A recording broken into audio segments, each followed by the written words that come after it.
ঘূর্ণিঝড় উপকূলে আছড়ে পড়ার আগেই বাংলার আবহাওয়াতে বড়সড় পরিবর্তন। ভোররাত থেকেই শুরু হয়েছে বৃষ্টি। আগামী ৪৮ ঘন্টা চলতে পারে বৃষ্টি। যদিও সব জেলায় এখনও বৃষ্টি শুরু হয়নি। আগামীকাল রবিবারই উপকূলে আছড়ে পড়বে এই ফেঞ্জাল ঘূর্ণিঝড়।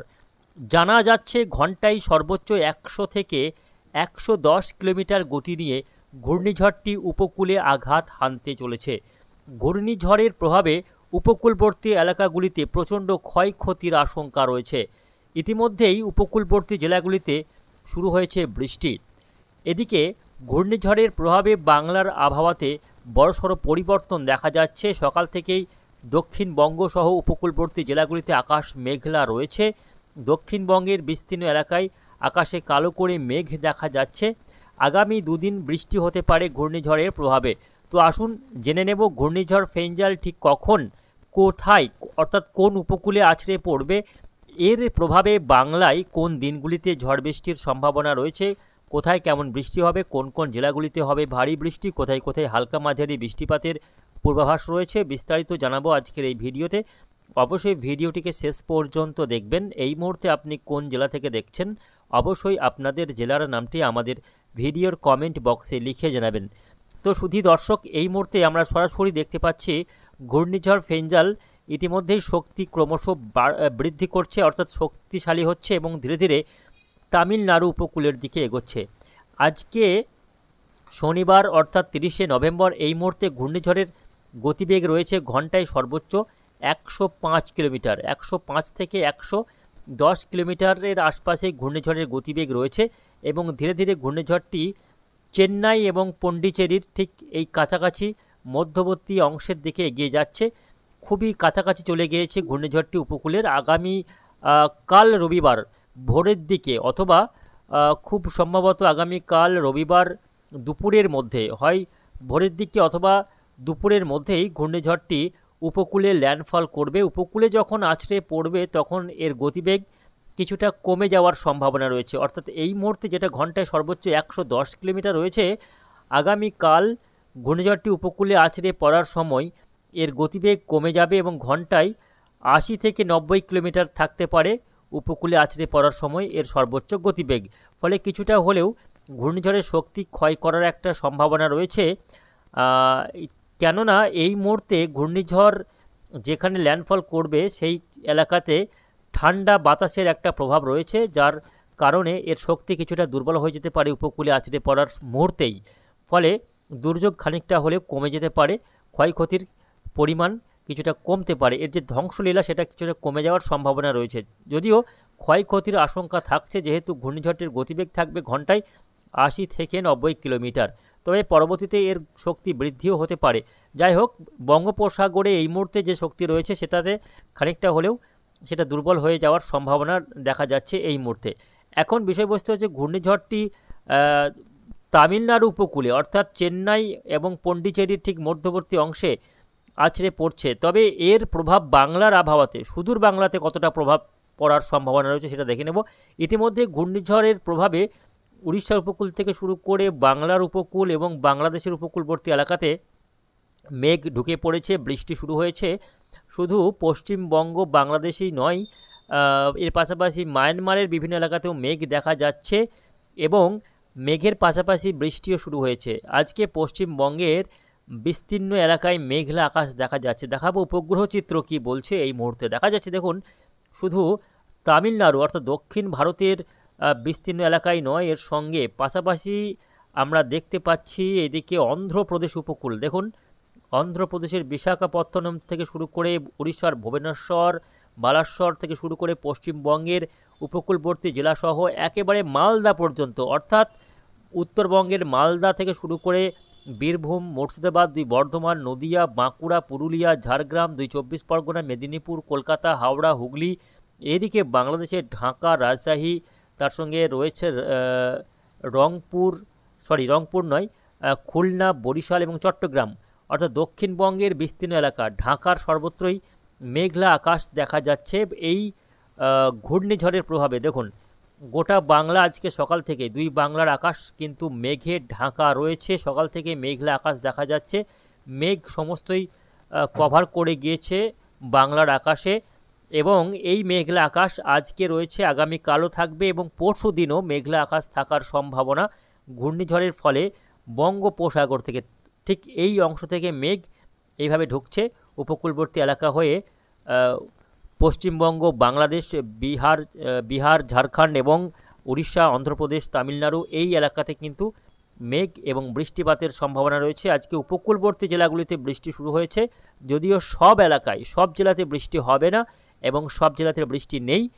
আসুন আমরা এবার বৃষ্টি বজ্র মোড়ে দেখাবো ঘূর্ণিঝড়ের প্রভাবে আজকে কোথাও কেমন বৃষ্টি হয়েছে, আগামীকাল কোথায় কেমন বৃষ্টি হবে, আগামীকাল রবিবার বাংলায় বৃষ্টি হবে কি না এবং এই বৃষ্টি কতদিন ধরে চলবে সেটাও আপনাদের দেখাবো।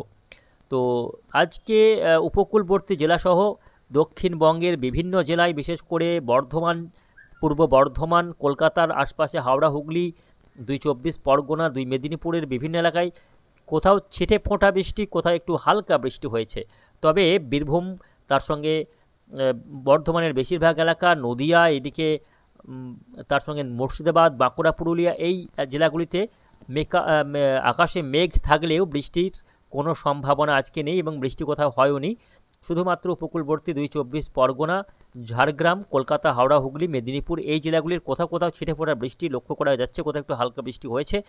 তবে বৃষ্টি আগামীকালও রয়েছে। এদিকে বাংলাদেশের ঢাকার দক্ষিণাংশ, তার সঙ্গে বরিশাল বিভাগ, এদিকে চট্টগ্রাম, খুলনা বিভাগের বিভিন্ন এলাকায় ছড়িয়ে ছিটিয়ে ছিটাফোঁটা বৃষ্টি লক্ষ্য করা যাচ্ছে। আগামীকাল রবিবার আবহাওয়া কেমন থাকবে জানিয়ে রাখি প্রিয় দর্শক, আগামীকালও সারা দিন মেঘলা আকাশ থাকবে।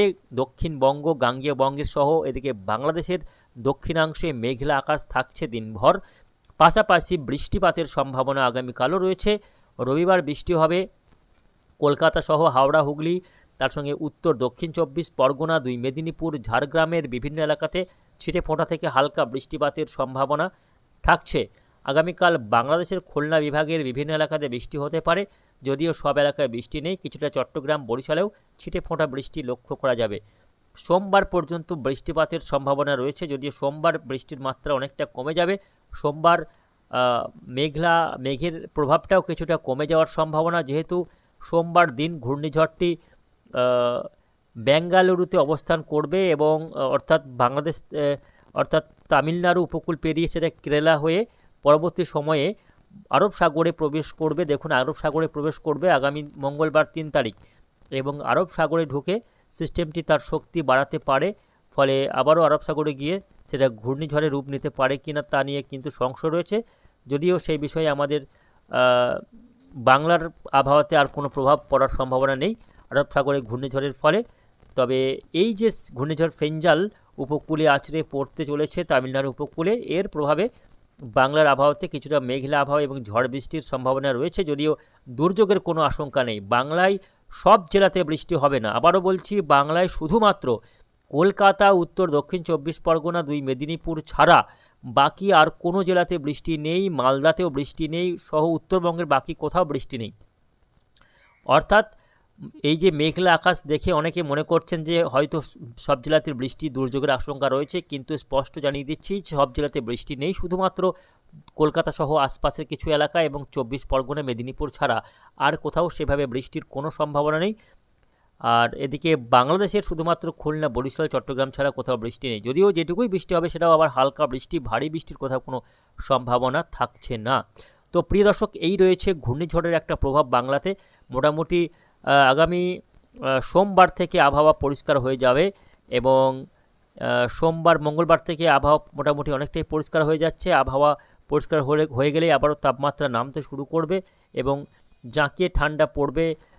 সেটা মোটামুটি ডিসেম্বরের প্রথম সপ্তাহের মাঝামাঝি সময় করে বাংলায় জাঁকিয়ে ঠান্ডা পড়ার একটা সম্ভাবনা রয়েছে। তবে তার আগে এই তাপমাত্রা কোথাও বাড়বে, কোথাও কমবে, এইভাবেই কাটবে এই কদিন। আগামী 48 ঘন্টা তাপমাত্রা কমার কোনো সম্ভাবনা নেই। তবে ডিসেম্বরের দ্বিতীয় সপ্তাহের প্রথম থেকেই বা প্রথম সপ্তাহের মাঝামাঝি থেকে হয়তো ঠান্ডা কিছুটা জাঁকিয়ে পড়তে পারে, এমনই সম্ভাবনা রয়েছে। তো আসুন আমরা শেষ করার আগে দেখে নেব আজকে জেলাগুলির সর্বোচ্চ ও সর্বনিম্ন তাপমাত্রার পরিসংখ্যান এক নজরে। তো সুধী দর্শক, আজকে 30শে নভেম্বর, এই নভেম্বরের শেষ দিন আজকে আসানসোলে সর্বোচ্চ তাপমাত্রা রেকর্ড হয়েছে 29 ডিগ্রি সেলসিয়াস এবং সর্বনিম্ন 16.3 ডিগ্রি। এদিকে বহরমপুরে সর্বোচ্চ তাপমাত্রা রেকর্ড হয়েছে 28.6 এবং সর্বনিম্ন 18.2। বাঁকুড়ার সর্বোচ্চ তাপমাত্রা রেকর্ড হয়েছে 28.1 এবং সর্বনিম্ন 18.6 ডিগ্রি সেলসিয়াস। বর্ধমানে সর্বোচ্চ তাপমাত্রা রয়েছে 30 ডিগ্রি এবং সর্বনিম্ন 18 ডিগ্রি সেলসিয়াস। দার্জিলিংয়ে সর্বোচ্চ তাপমাত্রা রেকর্ড হয়েছে 16.6, সর্বনিম্ন 7.4 ডিগ্রি। দীঘার সর্বোচ্চ তাপমাত্রা রেকর্ড হয়েছে আজকে 26.5 ডিগ্রি এবং সর্বনিম্ন 19.9 ডিগ্রি। ডায়মন্ড হারবারে আজকে 25.4 ডিগ্রি সর্বোচ্চ তাপমাত্রা রয়েছে এবং সর্বনিম্ন 21.4 ডিগ্রি সেলসিয়াস। এদিকে আলিপুরে সর্বোচ্চ তাপমাত্রা রয়েছে আজকে 28 ডিগ্রি এবং সর্বনিম্ন 21.2 ডিগ্রি সেলসিয়াস। দমদমে 28.6 এবং সর্বনিম্ন 21.2। সল্টলেকে 29.3, সর্বনিম্ন 21.2। মালদাতে সর্বোচ্চ তাপমাত্রা রয়েছে 29 ডিগ্রি, সর্বনিম্ন 17.2 ডিগ্রি সেলসিয়াস। অর্থাৎ তাপমাত্রা সব এলাকাতেই কিছুটা করে বৃদ্ধি পেয়েছে, তাপমাত্রা আর কমেনি, বরং কিছুটা বেড়েছে তাপমাত্রা আজকে দেখা যাচ্ছে। মুর্শিদাবাদে সর্বনিম্ন তাপমাত্রা রেকর্ড হয়েছে 18.2। এদিকে পুরুলিয়ার সর্বোচ্চ তাপমাত্রা 11.5, এটাই আজকে সর্বনিম্ন তাপমাত্রা পুরুলিয়াতে। এবং বোলপুর শান্তিনিকেতনের সর্বোচ্চ তাপমাত্রা রেকর্ড হয়েছে 27.9 এবং সর্বনিম্ন 17 ডিগ্রি সেলসিয়াস।